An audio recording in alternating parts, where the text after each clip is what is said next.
Hello, ladies and gentlemen, and welcome back. You have found the resting place of this Arakali? Good. The spirit tells me that we will not reach her, not without help. A web she weaves with fibers of faith and fear. Too strong to break, too strong to cut. Yet there is an Esmeri potion, most ancient, fire dew. It might be enough to burn a path, make way for us to pass into heart of spiderweb. I could brew it for you, but there is one ingredient I do not possess. The blazing blood of the firefly that lives in the most dreaded of thickets. Travel I shall to Arakali, to sit on her doorstep, until you bring me 7 flames that flit and fly. Then I make you a fire dew, and together we go talk to this bride of foolish silk. Stay true to you. Go with the spirit.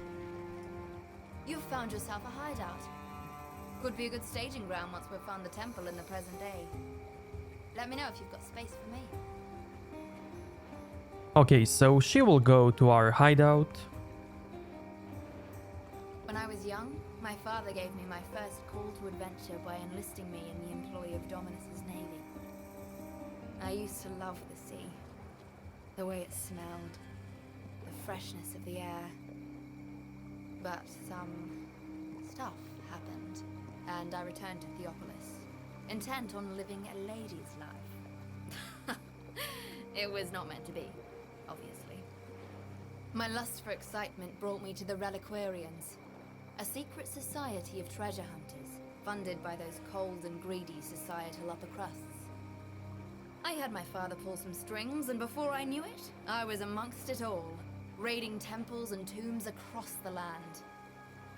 But, well, you're an exile. You know how the Templars are. Untrustworthy is one way to describe them. When I came across a manual of vile blood thaumaturgy, I knew I couldn't let it fall into their hands. And it never did. Though that damned High Templar knew I was keeping something secret. And so, no longer welcome amongst the nobility, here I am. Luckily, there's a fortune to be made here, and a few of my old clients still remain loyal to me when it comes to spending what they have inside their purses.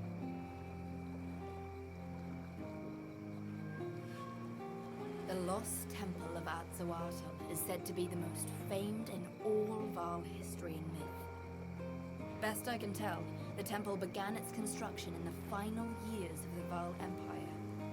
The exact date of its completion has been hard to ascertain, as it occurred shortly before the events which brought about the civilization's extinction.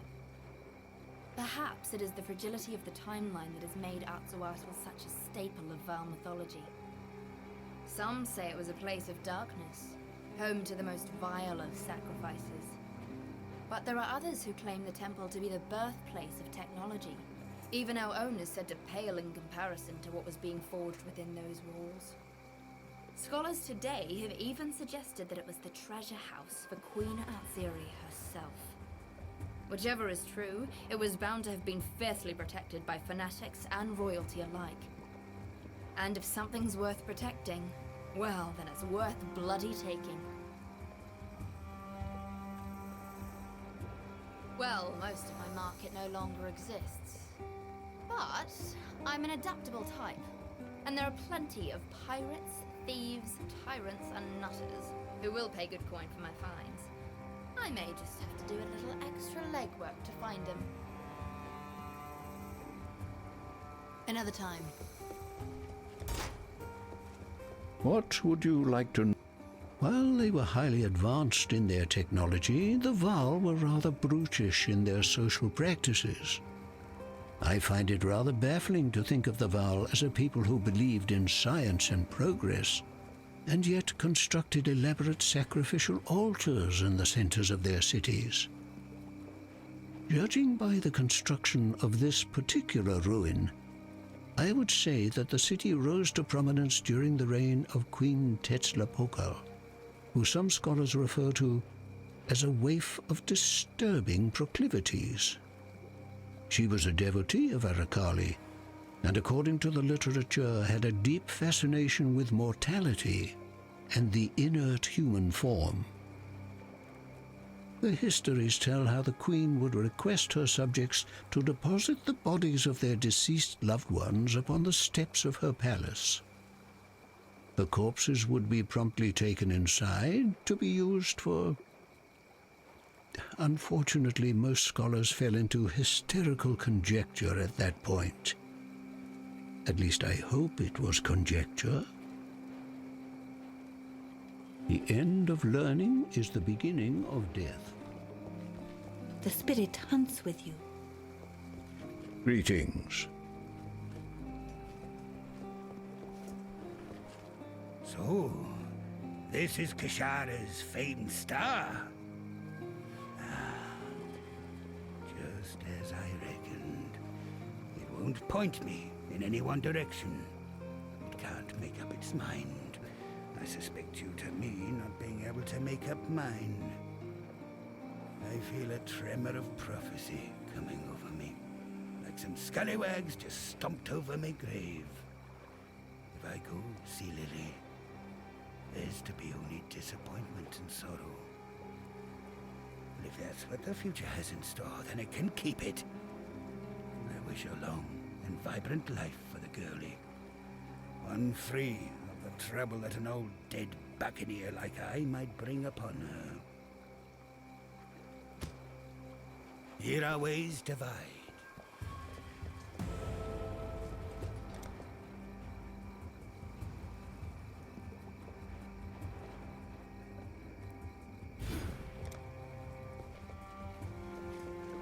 Yes?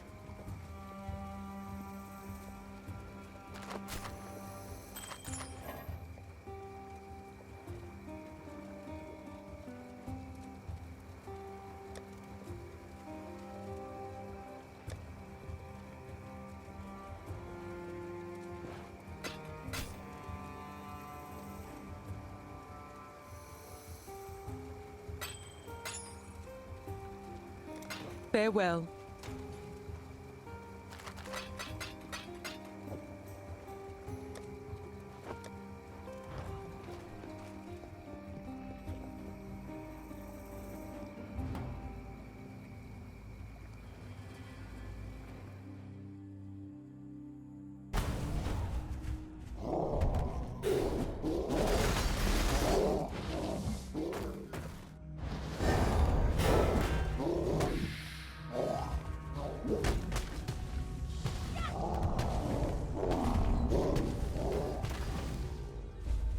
Fireflies, so bright and juicy with flame.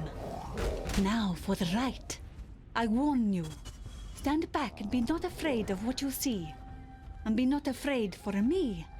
The spirit guides and protects. Though I may change, I shall still be, will always be, Yina.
Good find, Exile. Beautiful find, Exile. Generator's full up, though. Might be a good time to go for a drink, eh? Bye.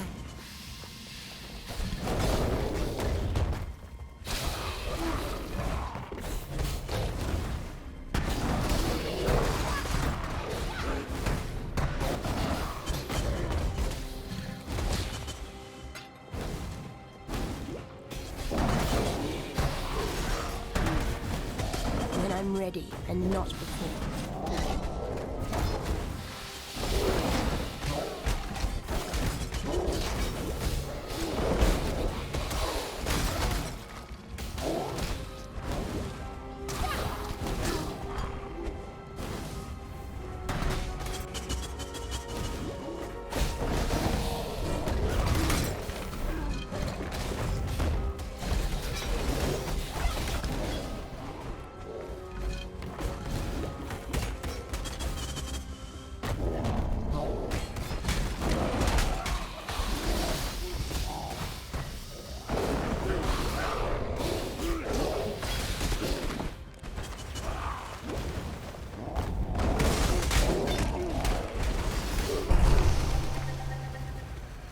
Our garden swells with life force.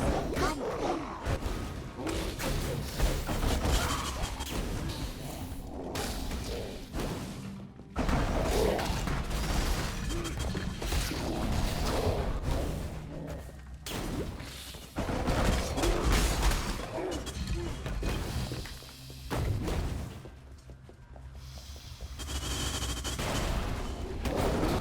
This'll do nicely, Exile.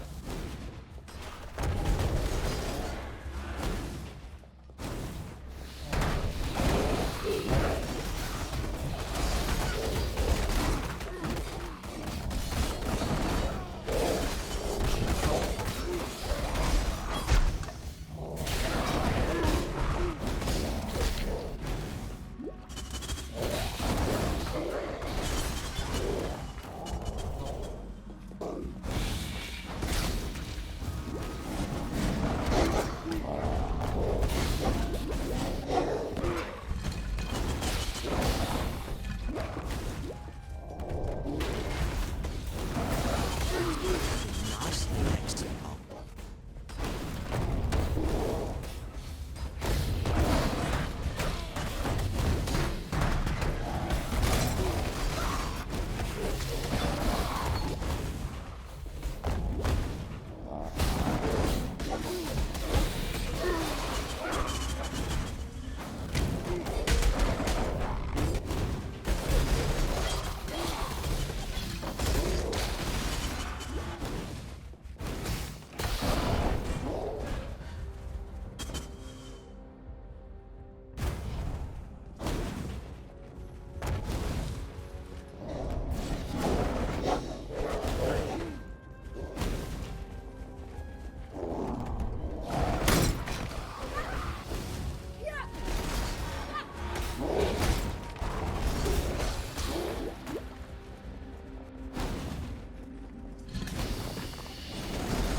When I'm ready, and not before.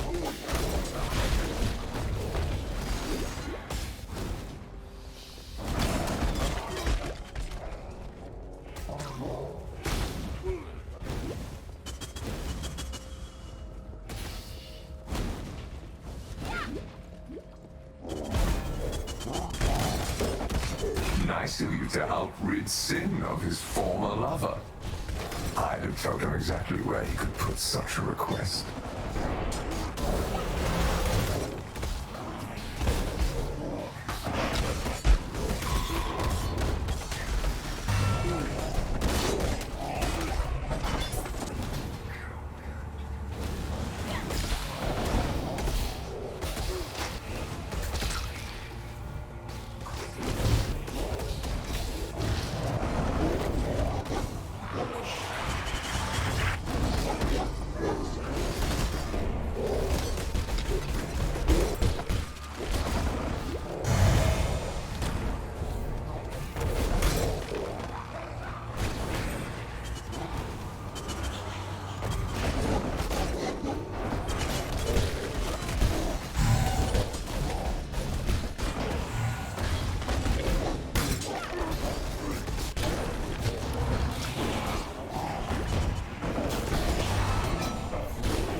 Nice, we got a cluster jewel.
When I'm ready and not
Cluster jewels go here, but you can also place any other type of jewels if you don't have a cluster one.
when I'm ready and not before.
Death is the true climax of perverted lust.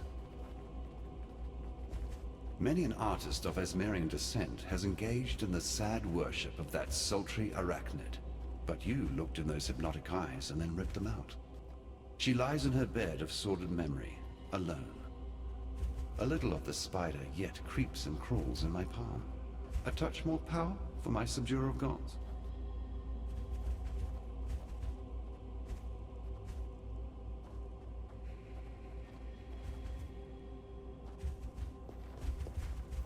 You hear that? No? It is spirit singing as does the fly who escapes the web. Yes, it is most happy with us. And with your strange friend there too. He is a god. Yes, I can see that much. But why he helps you?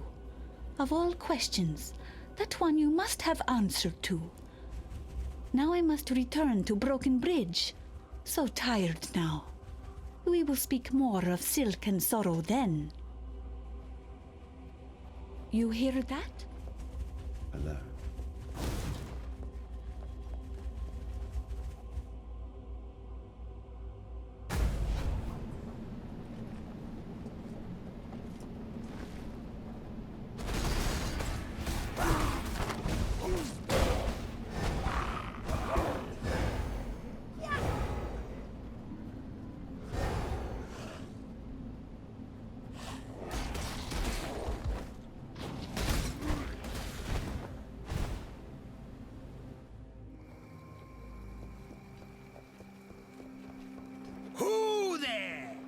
Many an artist of Esmerian descent has engaged in the sad worship of that sultry arachnid.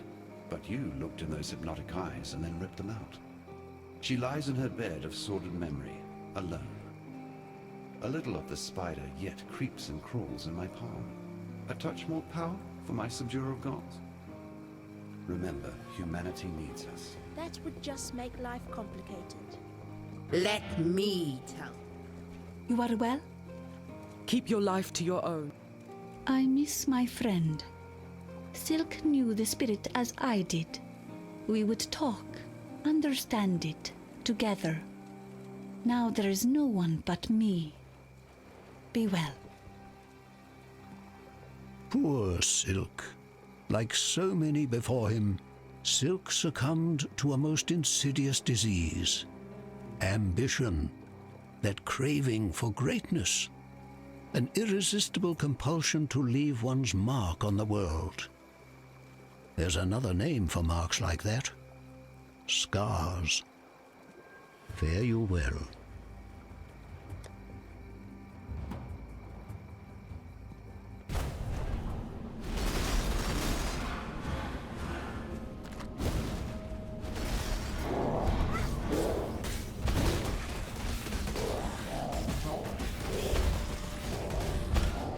By the way, let's go get a new Spectre now.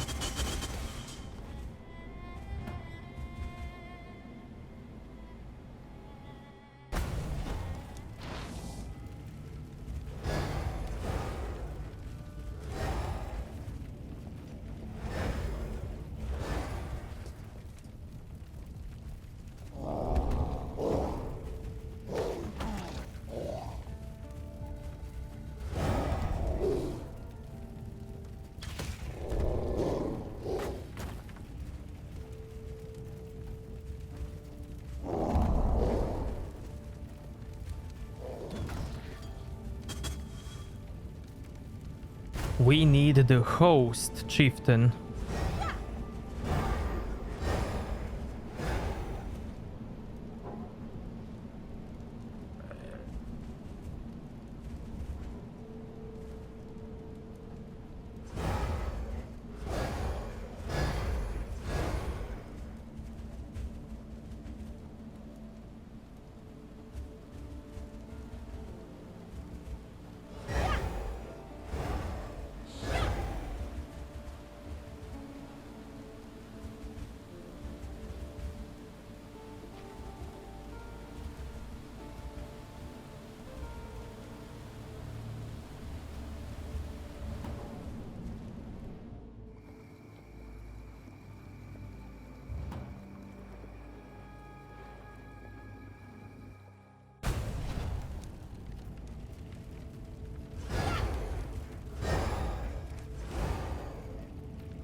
There it is. Host Chieftain.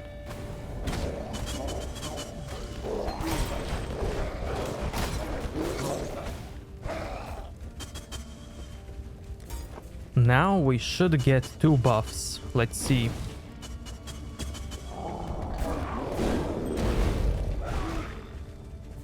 There is 1.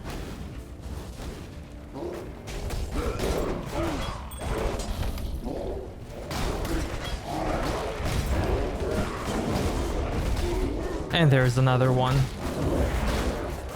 Ready, exile? We will be best friends, beast, until we slaughter you. Do not worry, little beast. We are friends now.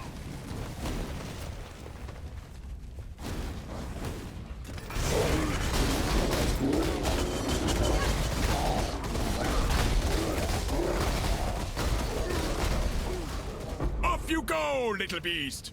Away!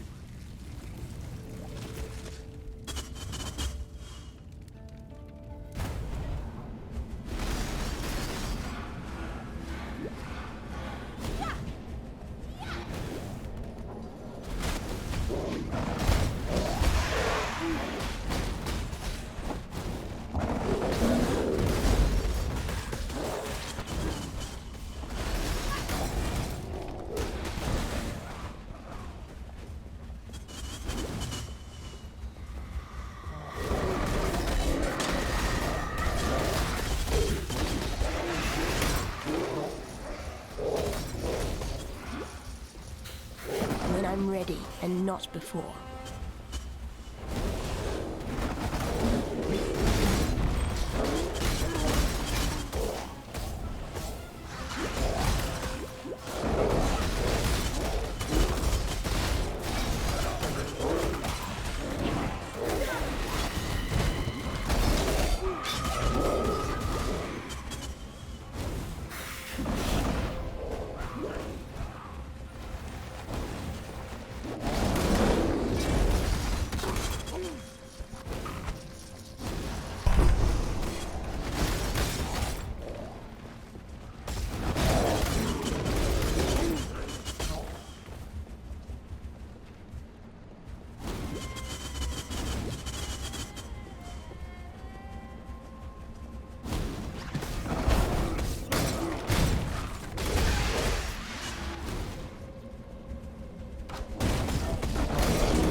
Dodri Darktongue is the insidious infection that threatens to make septic the great and terrible wound that is Sarn. However, any certainty that I had as to her exact whereabouts has been sundered by the sheer stench of her presence. We shall have to deduce her location from those who know the area best. These locals that cling to Sarn like hungry maggots. Dodri Darktongue is the insidious infection that threatens to make septic the great and terrible wound that is Sarn. Sarn is changing, and so are we who live here. There, Tolman. Don't you worry. I love you. I'll think of something. You told me Tolman was gone. You were wrong. I found him. No, Tolman, I never gave up on you. His soul remains, flickering deep down inside. Oh, Tolman, I know you're in pain, but it'll be over soon, I promise. My heart aches for Grigor. I know the battle in which he's engaged. It's like my own. A fight to make sense of life in a land that deems life to be worthless. I don't know where he's gone, but I do know he's looking to find himself. His true self. As we all must do in our own time. By all accounts, Tarkus Veruso was a ruthless despot, a man to rival even the likes of Dominus. Yet his heart of stone contained one precious theme, his love for his wife, Kiara. So when the poor young woman died giving birth to Veruso's son, Caspero, the grieving emperor threw aside his great convictions and placed his last hope in thaumaturgy, in the Ankh of eternity. Perhaps it was shame that drove Tarkus to lock the Ankh away, to steal such hopes from his descendants. It was he who had asked his people to turn their backs on the ancient arts, so what right had he to enjoy that which he forbade? Love gave him that right. As I understand it, the Ankh of Eternity was somehow able to return the dead to the full bloom of life. There was nothing necromantic about it. Rather, it was a source of true resurrection. How it came to exist, I honestly don't know. A couple of inscriptions I read treated the Ankh as some sort of gift to Veruso from the Val. But surely the Val were long gone by Veruso's time, weren't they? No matter. Despite the vagaries of the Ankh's origins, Veruso used the Ankh to return his young wife from the deathbed to the wedding bed. The accounts are unanimous on that point. As it was for Veruso's love, so shall it be for mine. Watch yourself. Hello. Good to see you in San once again. I wish that we could be greeting under fairer skies, yet this city remains clouded in strife. Lunaris, eternal goddess of the moon, and her sister Solaris of the sun, have risen to reclaim what was once their own. Siblings equal in strength, mighty twin rivers converging, sweeping all before them. We are cornered animals, awaiting the deluge that will surely drown us. Yet there exists a pair of ancient treasures, the sun orb and the moon orb. They are our hope, our desperation. Be well. Good to see you still soldiering on. With all these gods and past horrors wandering around San, I don't assume anyone's alive and kicking these days. If San wasn't mad enough, now we've got some whip-tongued hag cooking up a stinking curse in the sewers. Took it from her mother-in-law at first. But no, based on my meagre historical knowledge, I reckon we have a certain Dodry Darktongue to contend with. Where in blazes is she hiding? I've no idea. So, the only way we're going to catch this witch is by getting our hands, and possibly a lot more, well and truly dirty.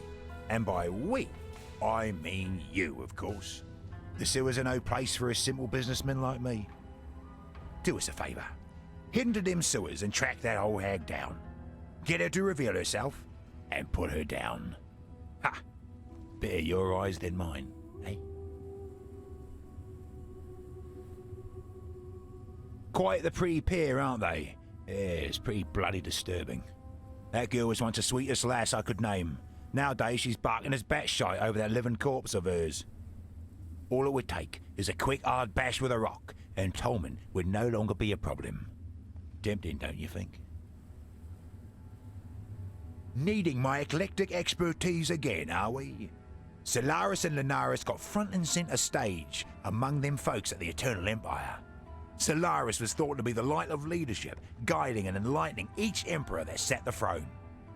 In practice, most of them emperors turned out to be a bit dim. But then history and theology have never quite seen eye to eye. As for Lunaris, a goddess of the moon and earth, the mother of dreams and inspiration. Doesn't sound like a bad lady until you consider that dreams harbour nightmares, and that inspiration is just one notion shy of insanity. Grigor left without a single word to me, rude bugger. but I suspect his poetic soul has been drawn back home to Izmir. A long journey, but a trip worth taking to find solace among one's own people. Of course, they'll get quite the shock when they see him. Let's hope familial love is as nearsighted as they say. There are the fine tales Grigor will be able to tell them, of course. Come to think of it, now that Dominus has been knocked off his perch, there's nothing to stop the Izamites from learning a thing or two from Grigor's stories. They might even consider invading this jewel and Rayclast's tarnished crown. I certainly hope they have just such an eye for opportunity. A man could make a tidy sum helping Sid invaders navigate San and its many hazards.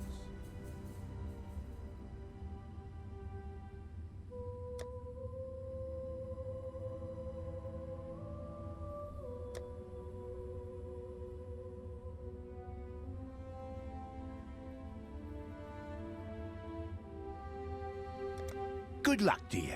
Yes. Grigor is the butterfly that has lost its wings to a cruel child, and this place of respite has become a cage for his pain, a breeding ground of bad memory. We spoke, and Grigor shared his resolve with me. He can no longer live with the torment that piety has injected into his heart. Like the warrior poet he is, Grigor has ventured into the unknown to find a cure for his body and mind, or die in the attempt. The dead do not love the living, and the living cannot love the dead. People fear what they do not understand. I understand Clarissa. I am not frightened of her. I am frightened for her. They walked our earth in the times of great strife, cruel and hideous shadows cast against the clay wall of ruined abode. Thaumaturge Malachi grew them out of the vain ambitions of his dark imaginings. Emperor Chittis believed the legionnaires belonged to him, that Gemline men would beat to the drum of his own crystalline heart. But as the silhouette of the Emperor faltered and fell, burned out by the light of true men, some of the Legion remained. The cataclysm turned legionnaire into monster, another mindless man of undeath. Yet this captain seems to have regained his faculties, some of his old warrior intelligence. I worry for the rest of his soldiers, how they may grow from mindless killing machines into something far worse.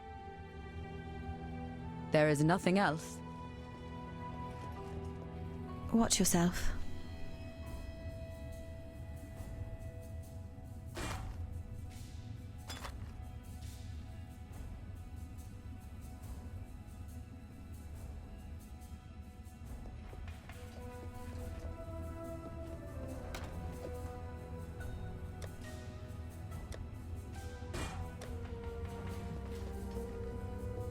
Hello. Don't do anything I would.